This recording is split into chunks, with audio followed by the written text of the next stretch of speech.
What I'm going to show you in this video is going to change everything for you as a piano player. By the end of this video, you're going to know how to build every single major chord in any key you can think of on the piano. First, let's review how the construction of these things go and what we've learned so far. So right now we're in the key of C, and we know we play on the white keys in the key of C, but that's not going to be true for every key on the piano. So sometimes you're going to be playing in the key of D or E or F or G or A or B, and you're going to have different configuration of notes. And I want to show you how to figure that out using what you've already learned and applying a new technique that I'm going to show you today. So we've learned already that in the key of C, for example, the first note we play for the first chord is the note of C. That's simply where it begins. So if we play C, and then E, and then G, those three notes make up the chord for C. In this video, you're going to find out why that is. Then we've also learned the progression of chords follows what we call the diatonic numbering system, the 1 through 7. So the progression of chords is chord 1, which is the C chord, and then chord 4, which is the F chord, and chord 5, which is the G chord. Now, if we're doing the key of E, for example, E would be the first chord, A would be the fourth chord, and B would be the fifth chord. We're going to look at some of that today as we go through this lesson.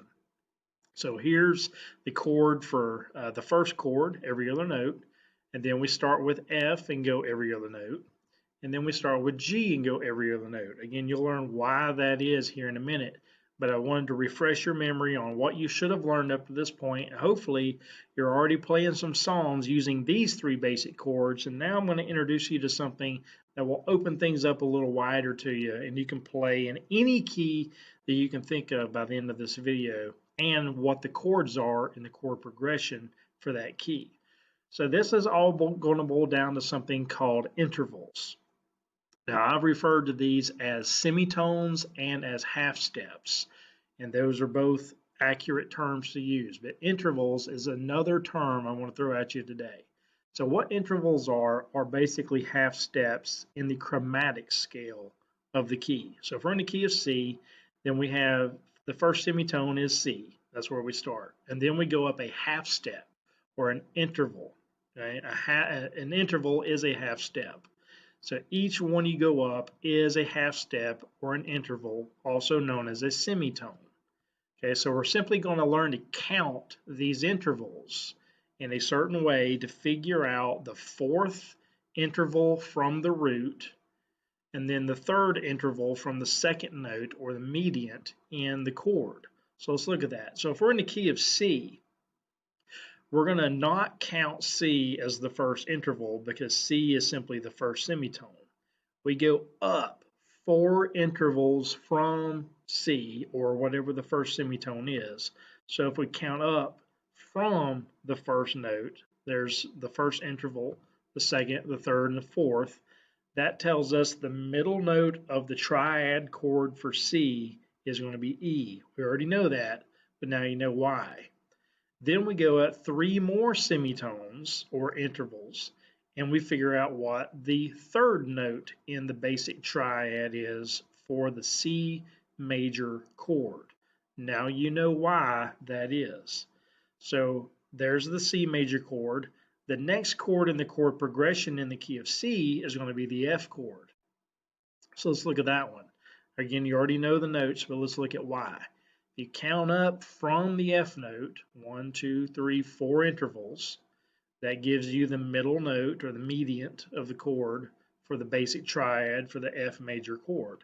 Count up 3 more, and that gives you the third note. This is how you figure out all the notes for every major chord in any key on the piano. So let's go to the G chord. Again, we already know it's going to be G, B, and D, but let's look at why. So there's your 4 intervals or semitones. So B is the middle note because it's the fourth interval from the root. Then D is the third semitone or interval from the middle note. Therefore, G, B, and D are the 3 notes that make the G major chord. It's that simple.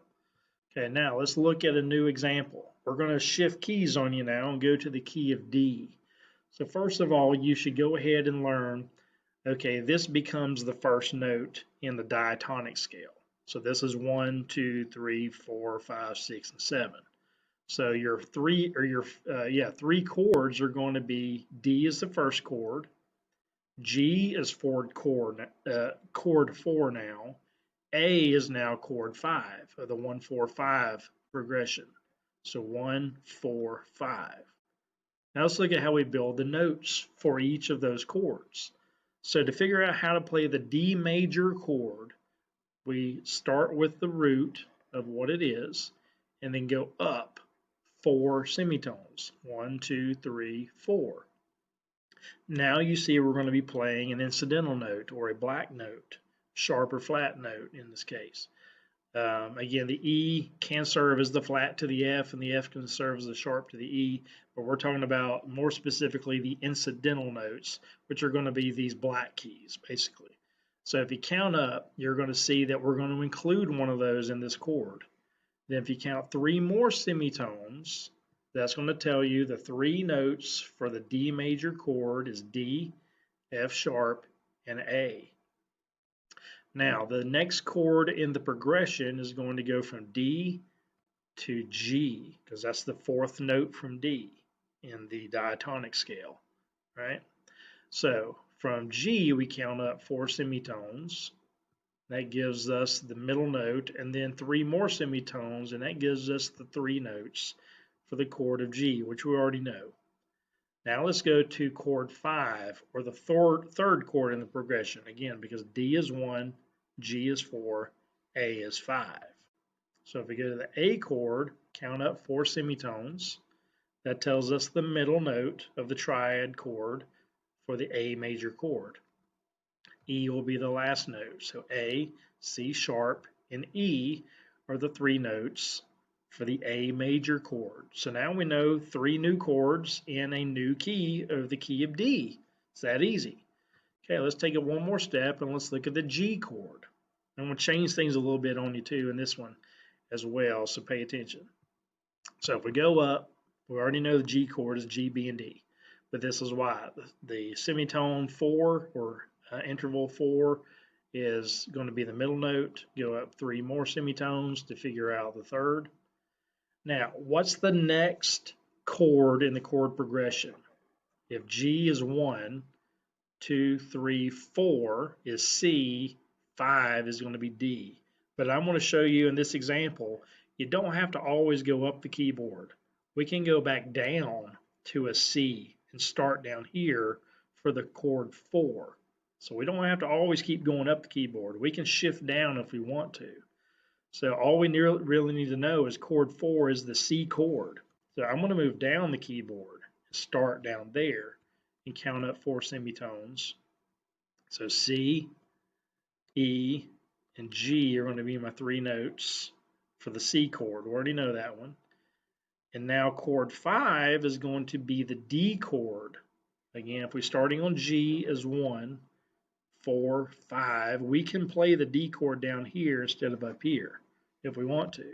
So we've already learned this earlier a minute ago, but there's how you figure out the 3 notes. It's going to be the root, the 4th semitone away from the root, and then the 3rd semitone away from the middle note. And that's how you figure out those chords. All right, so if we put all that in order, we see that the first chord is G in the key of G. The second chord is going to be chord 4 is C, and then the 5th, or chord 5, which is the 3rd chord in the progression, is going to be D. Now you know how to play in 3 different keys, and you should be able to figure out any major chord to any key that you can think of on the piano. I know that's a lot of information. Maybe go back and rewatch some of this, but take your time, learn this in depth, and start experimenting on the piano of how to play in different keys.